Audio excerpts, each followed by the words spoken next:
Hoy un problema que ha azotado a la humanidad desde prácticamente los inicios de la historia. Y como acaba de decir nuestra extraordinaria host, efectivamente, me gusta que ustedes tengan la mejor y la mayor información, pero además también la más actualizada de todas. Asma y los nutracéuticos. Asma y nuestros nutracéuticos que usamos, ya saben, tanto CBD como Amalaki. ¿Y qué relación tiene este padecimiento que ha azotado prácticamente a la humanidad desde el curso de los tiempos? Ha ocasionado una gran cantidad de angustias, tanto en padres como en hijos, porque regularmente es una enfermedad que empieza en la infancia. Y además también a todas las personas que las padecen ha causado grandes dificultades y problemas. Bien, con ustedes a platicarles lo que he encontrado más nuevo acerca del asma. Aquí dice el tema, me quejo por 27 años de manada crónica. Gracias por esta capacitación. Muy bien, hoy van a aprender unas cosas muy interesantes. Desafortunadamente no podré contestar todos sus comentarios porque como saben, pues somos muchas personas conectadas, tanto en América Central, en América del Sur, del Norte y también en Europa, a quienes les mando todos mis saludos y mi cariño. Bien, ¿qué es este asunto? Bueno, hoy van a comprender un poco mejor qué cosa es el asma y al tiempo también van a saber qué relación tiene con nutracéuticos y asma. Esta plática la he llamado a respirar tranquilos. Qué paz, ¿no? Cuando en los tiempos antiguos se decía que la paz esté contigo, no creo que haya un mejor saludo. Cuando uno se siente en paz es cuando uno puede estar perfectamente sano, satisfecho y contento. Bien, pues esta vez vamos a hacerlo y quiero que recuerden una frase. Dentro de los multiplísimos pensamientos de éxito, hay cientos de pensamientos de éxito. En lo particular, para mí el éxito es poder transformar algún sueño en una meta y esta meta llevarla a un logro. Eso para mí es el éxito porque cada uno tiene una definición diferente del éxito, pero dentro de los pensamientos del éxito hay uno que me gustó mucho y dice, y quiero que lo recuerden al final de la plática. Es muy importante que ustedes recuerden esto porque van a ver qué relación tiene con toda la plática en general. La persona de éxito es quien emprende lo que el promedio no hace. El promedio no es más que estar en la cumbre del fondo. Muchas personas, cuando yo comencé a utilizar nutracéuticos en el consultorio y cuando yo empecé a dar las capacitaciones en coaching ontológico, me decían, muchos de mis colegas se burlaban de mí diciéndome, ese es ese doctor medio raro que anda en motocicleta que, que además pone a meditar a la gente, ¿no? Qué cuate tan chiflado. Bueno, pues les recuerdo la frase de Forbes que leí alguna vez. Los genios hacen primero lo que los necios hacen después. El asma, una vista general. El asma es una enfermedad crónica respiratoria más prevalente en el mundo. No hay otra. Con unos 300 millones de personas afectadas. Solo imaginen. 300 millones de personas podría ser México y todos los países que hoy se encuentran conectados aquí. En toda su población, en el 100% de su población. Eso es una situación impactante porque provoca una marcada merma en la calidad de vida de los enfermos y sus familias y un elevado coste económico para los individuos y para la sociedad. Y no solo eso, también genera una gran pena de origen, incluso hasta moral, porque tener un padecimiento crónico desmoraliza mucho a las personas, ¿sí? Los genios hacen primero lo que los necios hacen después. Efectivamente. Bien, el asma suele originarse en la infancia, como les había comentado, y es una de las principales enfermedades crónicas de los niños. Imaginen entonces la angustia y la desesperación de los padres cuando tienen una criatura que tiene estos problemas. Ahora imaginen la angustia y la desesperación de sentirse sin respiración en una persona que lo sufre. La prevalencia del asma en la edad pediátrica en el mundo hoy se estima en torno al 10%. Solo imaginen que somos 8.000 millones de personas y calculen el número de niños afectados. Bien, vayan viendo también las ilustraciones. Esto les va a dar una idea muy clara de lo que quiero transmitir en la plática. En la antigüedad se le conocía como parálisis flemosa. Fue descrita originalmente por médicos, incluso los más antiguos de todos, los padres de la medicina, y un médico muy muy notable en sus tiempos fue Galeno de Pérgamo, utilizando nutracéutica con buenos resultados, como la ven. Usaba cúrcuma para combatir el problema, con lo cual obtenía muy buenos resultados, aún sin saber nada de biología molecular, simplemente por la acción de efecto y causa, y se dio cuenta de que podía ayudar a sus enfermos en este tiempo hace 2300 años. Este señor es el señor Galeno de Pérgamo. Pero vamos a ver qué es el asma. Muchas personas no tienen idea. Y saben, no los culpo, porque los médicos hoy, en 2021, en este mismo día, a este día 31 de julio, no se sabe perfectamente bien cómo se define el asma y se han hecho una cantidad enorme de clasificaciones, GINA, GEMA y otro montón de nombres así extraños que significan que todavía no se ponen perfectamente de acuerdo de qué cosa es el asma. El asma se entiende cada vez más hoy como un síndrome, un conjunto de signos y síntomas, una etiqueta que engloba a los pacientes que presentan síntomas recurrentes provocados por una obstrucción variable de la vía aérea inferior. Oye, doctor, me dijiste que me ibas a explicar bien, no me ibas a decir estas cosas, que no entiendo. Muy bien, les voy a explicar cómo es entonces una obstrucción variable de la vía aérea inferior, tales como la respiración ruidosa y dificultosa o presión torácica. Es como si les estuvieran apretando el pecho por atrás y adelante con una prensa y no los pudieran dejar respirar. Hasta se me va un poco el aliento porque, ay, esto se siente un poco feo, que varían en tiempo e intensidad. Este síndrome puede ser producido por diversos mecanismos que lo ocasionan. Será preciso determinar en cada paciente para adecuar el tratamiento. Y aquí tienen una ilustración muy elocuente. Pueden ver cómo este es el diámetro del bronquio. De lo que se trata es el diámetro del bronquio y la inflamación de la parte adentro de la mucosa. La mucosa es la piel por dentro y esta forra muchas partes, incluyendo nuestros bronquios. Si ustedes recuerdan, tenemos tráquea, dos bronquios grandotes y se dividen muchos bronquios y estos todos se apachurran o disminuyen su diámetro, el diámetro pero en todo el trayecto. Eso significa que la resistencia al paso del aire se vuelve cada vez mayor. Y ustedes están viendo aquí un bronquio normal. Imaginen cómo se hace cuando se aprietan los músculos que rodean al cartílago del bronquio, al mismo tiempo que se inflama la mucosa y se llena de moco. Esto es verdaderamente tremendo. Puede llegar a asfixiar a una persona. Y claro que se han dado casos mortales de este proceso. ¿Cómo empieza? Ese es un asunto de lo más difícil. Es difícil determinar en qué momento se origina el asma, dado que solo podemos detectar por sus manifestaciones clínicas. Es muy probable que las alteraciones que ocasiona este problema y la inflamación que se presenta, que es estructural, se haya ido desarrollando mucho antes de presentarse las manifestaciones clínicas. Aquí está la clave de todos, chicos. Recuerden esto, inflamación estructural, la inflamación de estructura, la de la pequeña vía aérea, los bronquios más chiquititos, algunos tienen el diámetro de uno de sus cabellos. Bien, como ustedes pueden imaginar, cuando eso se obstruye, pues cuesta trabajo meter y sacar aire y entonces las personas tienen que hacer grandes esfuerzos para respirar. Los factores iniciales que condicionan el asma pueden ser distintos de unas personas a otras y pueden ser también de carácter hereditario, pero casi todos empiezan en la vía aérea. Y ahí tenemos una fotografía clásica de un paciente que está afectado por el asma. Pero ¿a quién ataca el asma? Los hijos con algún padre asmático tienen más probabilidad de padecer el asma. Esta asociación puede estar mediada por factores genéticos, pero también ambientales.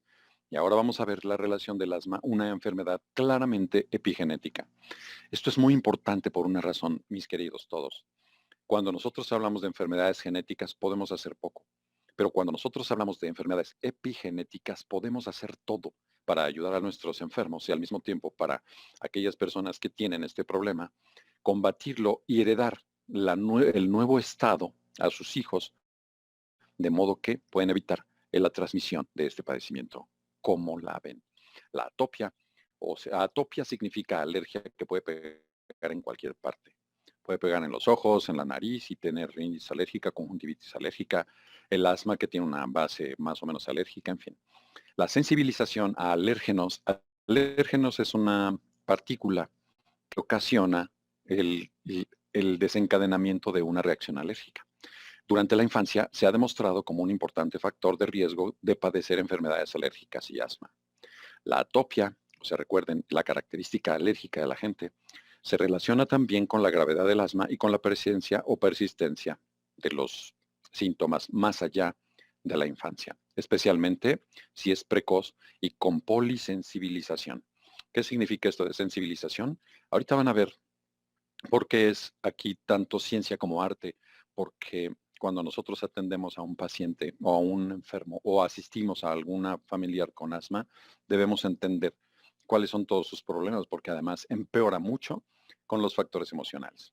El género. Los varones parecen estar más predispuestos en el asma infantil, aunque esta tendencia se iguala en la adolescencia, mientras que en las mujeres predomina en la edad adulta. La exposición al tabaco se ha demostrado como uno de los principales factores de riesgo de asma infantil y tal vez el más evitable de todos. Especialmente es pernicioso cuando nosotros usamos tabaco y además las mujeres están embarazadas. Cuando existe una mujer embarazada y exposición al tabaco, es muy probable que el niño se sensibilice para después tener un proceso de hiperreactividad bronquial. A eso se le conoce como la base fundamental de la respuesta de los bronquios al asma. Se llama hiperreactividad, porque nosotros todos somos reactivos con nuestros bronquios cuando nosotros presentamos una partícula ahí adentro. Es decir, nos respiramos un polvito, cae en nuestros bronquios responden produciendo moco, comenzamos con tos y sacamos ese polvito. Esa es la respuesta normal. Pero las personas que padecen este padecimiento tienen una hiperrespuesta. Así que en vez de producir poquito moco, producen mucho. En vez de inflamarse un poco la mucosa, se inflama un montón. Y como está en redondo, pues se inflama y se obstruye. Y además, los bronquios tienen músculos que manejan el diámetro. Imaginen que esto también reacciona violentamente y se cierran. Es justamente como si les estuvieran pues poniendo una mano en la garganta y se las apretaran y los trataran de asfixiar. Es justamente como se siente. ¿Qué relación tiene? Estilo de vida. Nuestro estilo de vida moderno con la época industrial ha empeorado significativamente estas condiciones. ¿A quién ataca? Ya se saben que tenemos diversos acontecimientos nocivos durante la gestación y el periodo neonatal. Por eso se llaman enfermedades epigenéticas. Ahorita vamos a explicar un poco más eso. Como el retraso del crecimiento intrauterino, la prematuridad de la enfermedad respiratoria neonatal. La obesidad y el tipo de dieta también se ha relacionado con la frecuencia o con la gravedad del asma. Como la ven, por eso cuando nosotros damos un consejo, por eso ustedes son tan importantes en la actividad que están desarrollando en la industria del bienestar ahora con Silis. Ustedes son asesores de salud y los asesores de salud harán un papel fundamental en la prevención de todo tipo de enfermedades, particularmente porque son epigenéticas. Ustedes son la clave para el cambio de actitud y de mentalidad de la sociedad. Su papel en la industria del bienestar es verdaderamente importante y fundamental. Por eso los quiero tanto y por eso les tengo estos temas que ojalá les sirvan para que ustedes puedan distribuir este conocimiento en el resto de las personas. Especialmente el virus respiratorio sincitial y el rinovirus han sido relacionados con el riesgo del asma, aunque su papel aquí es un poco distinto. En el asma de base alérgica, los rinovirus están claramente relacionados con las reagudizaciones del asma.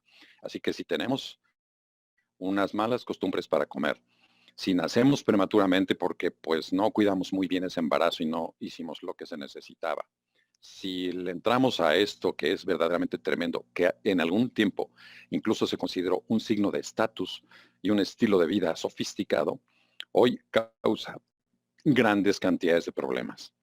Los más limpios. ¿Por qué les pongo esto? Fíjense qué absurdo y qué ridículo pensamiento de los doctores, y doctores investigadores. Ahora van a ver por qué tenemos en este padecimiento en particular que ha desafiado la inteligencia de los médicos, vemos luces y sombras en la medicina. El régimen de vida occidental, con una marcada higiene y con una reducción del contacto con partículas y sustancias de origen animal y microbiano más propias del ambiente rural. ¿Cómo ven? Piensan entonces que cuando nos pasamos a las ciudades vamos a tener menos asma. Y sucede que la prevalencia de asma es más alta en las ciudades. Y nosotros estábamos pensando esto y nos trataron de convencer en las facultades de medicina y en todos lados y en los artículos más recientes incluso, siguen mencionándose, exacto, siguen mencionándose cierta clase de cosas que nos tratan de convencer que la teoría de la limpieza es la que nos ha hecho enfermarnos de asma. Háganme favor. El régimen entonces de vida occidental. ¿Y por qué piensan entonces que así ha sido? Porque también se ha considerado como una posible causa del aumento de la frecuencia del asma en enfermedades alérgicas. Esta hipótesis, denominada de la higiene, postula que la reducción de los estímulos antigénicos, o sea, la cantidad de cositas que flotan en el ambiente, propios del ambiente rural en un niño pequeño, impediría la adecuada maduración del sistema inmune y propiciaría su desviación hacia la respuesta de un tipo de leucocitos que son muy violentos, se llaman TH2, propia de las enfermedades alérgicas. ¿Cómo creen? Entonces significa que los niños del campo no tienen asma porque se ponen en contacto con los antígenos animales. Pero no es así. En realidad es más bien porque esta teoría de la limpieza impide que nosotros estemos reconociendo una gran cantidad de alérgenos y sustancias y nuestro sistema de defensa reaccione de manera diferente. Recuerden, todo el universo se genera algo que se llama regulación, de una plática que tengo muy interesante que se llama regulación. La regulación es fundamental para mantener el equilibrio. Otras explicaciones de la generación del asma es que es muy posible que el asma en cada sujeto en particular resulte de la interacción entre los genes y el individuo, el ambiente en el que se produce el desarrollo fetal y las circunstancias que rodean al niño tras nacimiento, inmediatamente después de nacer, que pueden condicionar la maduración y la respuesta de su sistema inmunológico y de su aparato respiratorio. Y esto es clave. Nosotros cuando nacemos, nuestro sistema inmunológico está listo para empezar a reconocer los factores ambientales y podernos adaptar a la vida exterior, no intrauterina. Muy bien, pues cuando nosotros empezamos a reconocernos y nuestra maduración del sistema de defensa es inapropiada, vamos a obtener respuestas no reguladas que nos van a ocasionar una hiperrespuesta y vamos a tener problemas. Además, esta programación temprana puede condicionar también las susceptibilidades de enfermedades respiratorias en el adulto. Se ha intentado describir que grupos de pacientes asmáticos que comparten mecanismos de función de los pulmones similares se llaman hoy endotipos. Recuerden, hoy el asma ya tiene una nueva clasificación. Está clasificada por fenotipos y endotipos. Eso es lo más nuevo que se ha ido mencionando, pero estos endotipos tienen que ver con ciertas conductas. Hay 3 tipos de endotipos en el asma y 6 tipos de fenotipos en el asma. ¿Qué quiere decir un fenotipo? Ahorita vamos a ver para que no tengan estos nombres que son tan confusos. Esta expresión de los posibles endotipos, o sea, cómo se comporta internamente el asma, se ha descrito diversos fenotipos de asma, o sea, cómo se ve el asma. Un fenotipo es lo que tú puedes ver. Un endotipo es las bases por lo que sucede, lo que estás viendo. Espero que me hayan entendido un poco con esto. Los fenotipos, o sea, lo que tú estás viendo, digamos que las manifestaciones clínicas del asma intentan englobar a pacientes que tienen similares rasgos observables de la enfermedad, principalmente manifestaciones clínicas como la función respiratoria y como la historia natural del padecimiento. Hay un estudio de Tucson, que es el trabajo de referencia para definir los diferentes fenotipos de asma en el niño. Todo esto solo se los digo para que vean qué complejo es este asunto. No tienen que sabérselo. Puede ser que este tenga interés para los médicos. Pero para que esto no les parezca aburrido, es simplemente para que vean qué complejo es este asunto del asma, ¿no? Se estudiaron muchos niños. El asma es un padecimiento complejo y difícil que siempre ha puesto en jaque la inteligencia de los médicos. Los estudios de la historia natural del asma muestran la tendencia de esta enfermedad. Ya mero se me acaba el tiempo, así que voy a irme un poco más rápido.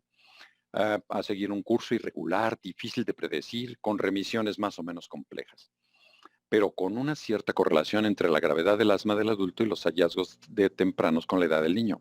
Mientras más compleja y difícil fue la enfermedad del niño, más compleja y difícil será la enfermedad del adulto. El grado de afectación clínica o de la función pulmonar durante la infancia y además la presencia de una alergia, todo ello nos lleva a dejar de hablar del asma como una única enfermedad y a hacerlo como una entidad compleja y multisistémica, multisindromática. De verdad que su definición no es única. Incluso cambiar el tratamiento según la evolución y el cambio de endotipo, porque hasta los endotipos cambian en este tipo de padecimiento. Los estudios basados en instrumentos epidemiológicos, quiere decir estudios de esta enfermedad en una población abierta, clínicos, funcionales, biomarcadores de la fisiopatología subyacente, genética y epigenética, y hay algo que hoy se está descubriendo que es muy interesante y muy apasionante, y se llama transcriptoma. ¿Qué creen que es el transcriptoma? Hoy los científicos están pudiendo descifrar la respuesta que tenemos en nuestros genes desde el punto de vista epigenético, la generación de códigos proteicos para que nuestras células se comporten de cierta forma, y están logrando identificar eso como una palabra. Se pueden imaginar que nuestro propio cuerpo después pueda ser traducido hablando y nos dé las explicaciones de qué está pasando. Esto se llama transcriptoma. Es algo de lo más nuevo. Claro, eso depende de los avances de la tecnología. Este transcriptoma nos permite identificar cuál ha sido la relación de nosotros con el medio ambiente y por qué estamos respondiendo así. Y nuestro cuerpo, después de descubrir y descifrar todos estos códigos proteicos en los que se comunican nuestras células, poder nosotros leerlos como si fuera una libreta en donde escribimos. Esto es impresionante y esto es justamente algo de lo que hoy se llama epigenotipo. Hoy podemos describir a través de sistemas computacionales los epigenotipos de un grupo de enfermedades y podemos ayudar a las personas mucho más eficazmente. Lo cierto es que hay una disfunción básica que es la falta de control de la inflamación de la mucosa de los bronquios derivada de una actividad del sistema inmune. ¿Y por qué se los puse en rojo? Muy sencillo. Porque en realidad el control depende no solamente de lo que nosotros hacemos como personas o como humanos o nuestra propia bioquímica, sino depende de las señales del medio ambiente. Y este control lo ejerce el medio ambiente. Y cuando nosotros aceptamos que este control proviene del medio ambiente, entonces sabemos por qué la nutracéutica funciona. Y la disminución del diámetro del bronquio, y aquí lo tienen. Miren, este es una vía respiratoria normal, con estas rayitas son los músculos, esta blanca es el cartílago, esto es el músculo y además el tejido dentro del bronquio, aquí es la mucosa. Cuando empieza el músculo del bronquio a apachurrarse, empieza a reducir y se empieza a inflamar la mucosa y finalmente queda así como un chorizo. No sé si ustedes conozcan el chorizo, aquí en México es muy famoso, en donde hay ciertas partes obstruidas que obstruyen y constriñen la luz del bronquio y reducen el diámetro que nos permite funcionar. ¿Cómo se manifiesta el asma? Ya todos lo conocen. El asma es una enfermedad cuyos signos son la manifestación de la obstrucción de la variable de la vía aérea inferior. Hay vía aérea superior, que nosotros sabemos que es la boca, la garganta, la nariz y finalmente los bronquios y la tráquea que se apachurran. Hasta la tráquea llega a apachurrarse. Si la obstrucción se hace sintomática, se observan, bueno, en México decimos apachurrar porque se hace así, ¿no? Bueno, espero que en otro país no me entiendan de manera diferente o que eso no signifique una palabra altisonante, eso de apachurrar. Bien, ahí va. Si la obstrucción se hace sintomática, se observan los síntomas del aumento del esfuerzo necesario para poder mantener esa respiración. Así que estos signos son la taquipnea, o sea, respirar mucho más rápido, el aumento del trabajo respiratorio, respiran con dificultad, como si les estuviera faltando aire, tienen sed de aire, que se manifiesta por el alargamiento de la expiración, cada vez cuesta más trabajo sacar aire y por supuesto cada vez cuesta más trabajo meter aire. Esto es verdaderamente angustiante tanto para los padres que ven a un niño que tiene este problema como para las personas adultas que lo sufren, porque de verdad que esto debe sentirse verdaderamente horrible. Ya tuvimos una capacitación en donde nos hicieron sacar todo el aire y aguantarnos sin respirar durante más o menos un minuto. A mí ya se me estaban saliendo los ojos y me estaba poniendo morado, pues así justamente se siente cuando estas personas tienen estas. ¿Qué otras manifestaciones? Los niños ya mayores pueden manifestar sensación de disnea o presión, o sea, disnea es dificultad para respirar, o presión torácica o dolor. La respiración se hace ruidosa, e incluso es audible sin utilizar estetoscopio o fonendoscopio, como le digan en determinados países. Las sibilancias son el sonido más característico, su pecho silba. Aquí le dicen, en México se dice, él está accesando, no sé cómo se diga en otros lugares, pero el pecho silba, ustedes escuchan un silbido claramente dentro de los bronquios en los pacientes asmáticos. La tos es un signo frecuente y precoz, característicamente seca, disneizante, o sea, causa dificultad respiratoria, nocturna y puede aparecer y ser húmeda después durante la fase exudativa. Hay dos fases, pero no las voy a explicar porque es un asunto médico que bueno, eso no tiene importancia para la mayor parte de las personas. Solo estoy dándoles el aspecto general de lo complejo que es este problema y de lo feo que se siente, no solamente tenerla, sino verla. El diagnóstico, si no la podemos definir, imagínense, es por eso es que nos ha costado tanto trabajo emitir un diagnóstico. Sabemos entonces que el asma en el niño y el adulto depende del concepto que se tenga de la enfermedad. Este concepto ha ido evolucionando en el tiempo, de manera que el asma se entiende actualmente como una enfermedad heterogénea o incluso un síndrome en el que los signos y síntomas del paciente reflejan un aumento del carácter fluctuante de la resistencia al flujo en las vías aéreas intrapulmonares, lo que se pone de manifiesto en los múltiples fenotipos y endotipos descritos anteriormente, o bien el epigenotipo. Hoy ya van ustedes a escuchar cada mes con más frecuencia estas palabras de epigenético, epigenotipo, y por eso les pongo a este doctor que está muy seguro de lo que va a hacer. Miren, se ve muy seguro, ¿no es así? Bueno, el tratamiento y el control, y ahí les va. ¿Quién no conoce a una persona que tenga este problema? A ver, porfis, ahí me dicen en el chat, seguro me van a llover las respuestas que ni siquiera vamos a poder contabilizarlas. ¿Quién conoce a una persona que tenga asma? ¿Quién ha tenido un niño con bronquiolitis de repetición? ¿A quién no le han dicho que alguien tiene hiperreactividad bronquial, estos doctores? Porque ni siquiera saben cómo poder definirla. Ya ustedes vieron que no es un asunto de los doctores. Tengo 27 chats. Bueno, más. ¿Y qué creen que hacen los médicos? Solo tratan los síntomas. No podemos, no conocíamos otra cosa. Por eso les pedí que conservaran la primera frase, esa que les puse, como una frase muy interesante. Se basa en terapias sintomáticas fundamentalmente. ¿Qué quiere decir? Al mismo tiempo, una gran cantidad de estudios, seguimiento y medicación, ninguna libre de efectos secundarios. Ya saben, utilizamos broncodilatadores, inmunomoduladores, esteroides, que son algo muy feo. Utilizamos inhalados, utilizamos medicamentos que tienen efectos secundarios en el corazón, en nuestros pulmones, en todas partes. Afecta nuestro crecimiento, nuestra forma de defendernos, como los esteroides, por ejemplo. También utilizamos antileucotrienos antes de primera generación, como por ejemplo el ketotifeno, luego surgió el montelukast, luego el safirlukast, luego otros más nuevos y los últimos inhibidores del leucotrieno, que son los ileutones. Estos tienen determinadas cantidades de compuestos que incluso son considerados con un efecto hormonal, estos ileutones, para disminuir la inflamación crónica del bronquio. ¿Pero qué creen?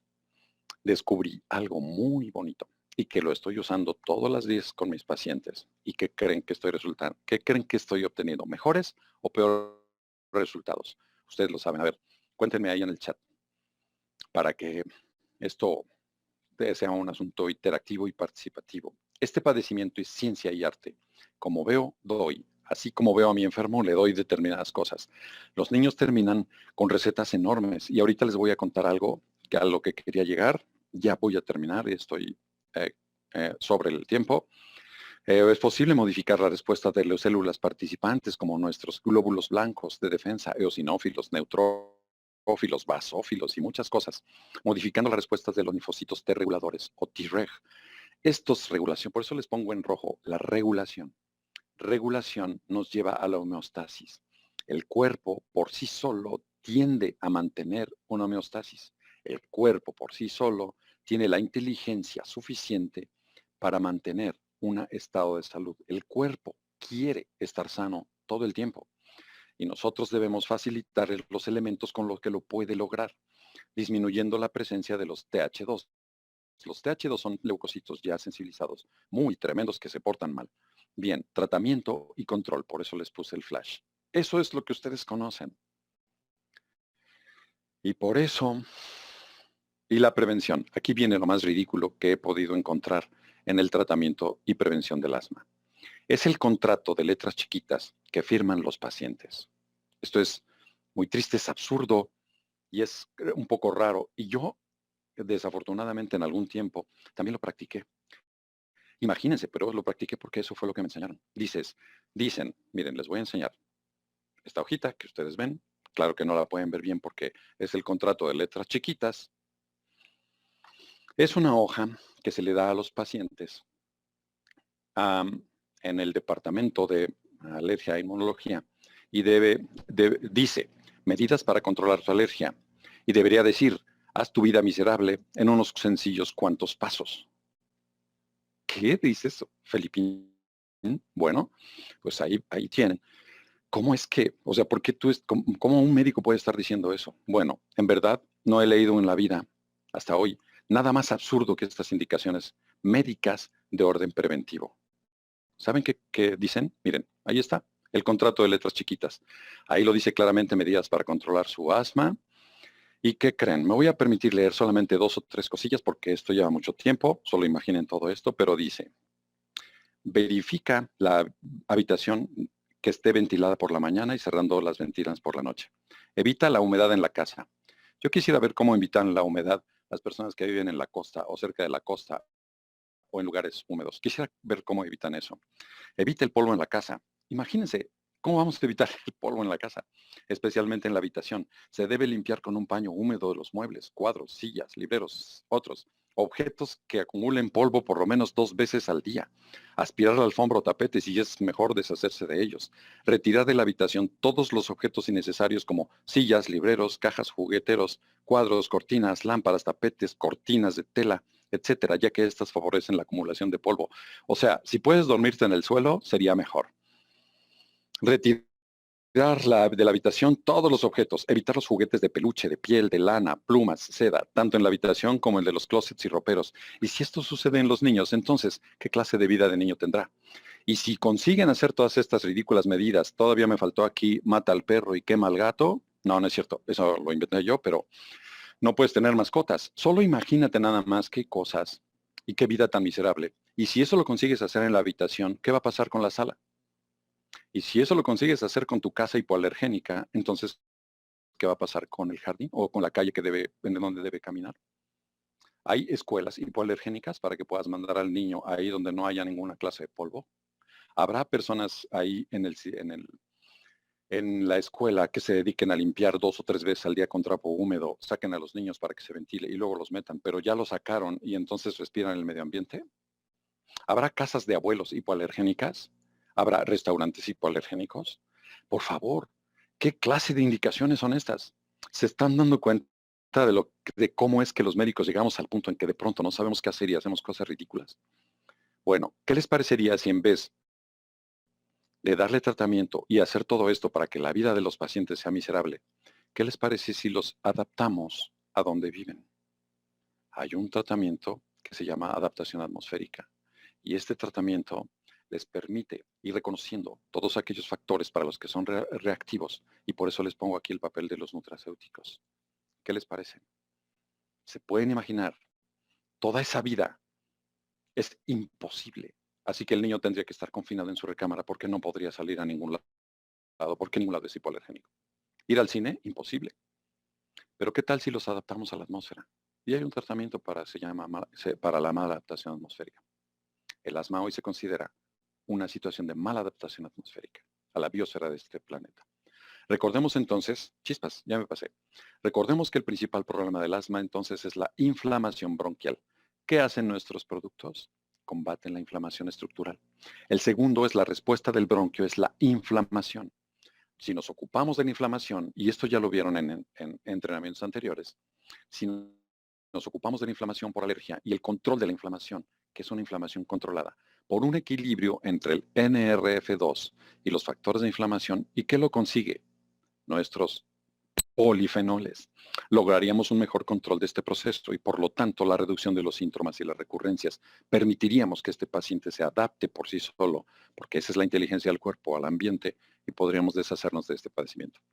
Y si logramos el control del diámetro del bronquio, así como la regulación del comportamiento, ¿con qué creen? ¿Qué cosa regula el diámetro del bronquio? ¿Dónde hay esos receptores CB1 y CB2? Y ahora CB3.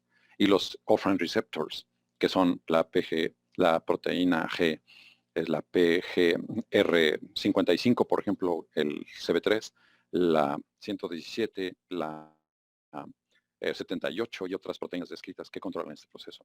Podríamos tener un mejor control de los síntomas y ayudar más eficazmente y podríamos evitar que esto pareciera un pie que se pone un guarache que no le queda.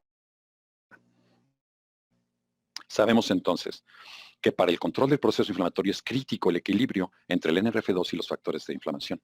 que se consigue mediante la información que brindan los polifenoles precedentes de los nutracéuticos y que en la maduración y respuesta de las células de defensa entran en juego los factores reguladores de nuestro sistema endocannabinoide, así como también el control nervioso del diámetro del bronquio, donde se encuentran receptores CB1 y CB3, además de los orphan receptors de los que hemos hablado ya anteriormente. Son como 10, lo que da como resultado una suplementación combinada. ¿De qué creen? ¿Qué fruta es esa? Ya la conocen. A ver, chat, rápidamente despierten, ya vamos a terminar. Voy a dar ya la frase de cierre.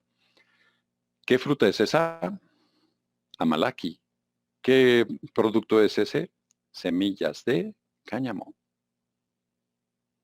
¿Qué combinación entonces nos ayudaría? El dúo dinámico, que ya lo bautizamos así, entre los médicos que hoy damos las capacitaciones aquí, el doctor Pozuelos, el doctor Beleño, un servidor y la doctora Joana León. Y bueno, no quiero saltarme a nadie y quiero recordarlos a todos, pero no tengo tiempo. El Amalaki, por su alto contenido de polifenoles y ascorbígenos, y la del CBD por su influencia en la regulación de las células de defensa y el control nervioso del diámetro del bronquio, guardando una mayor producción de leucocitos T reguladores. Recuerden que para este padecimiento todavía no hay estudios en pediátricos de uso de CBD, pero sí de los otros nutracéuticos, reduciendo la presencia de leucocitos TH2, mejorando significativamente la calidad de vida de las personas. Y aquí les presento el clarísimo dúo dinámico.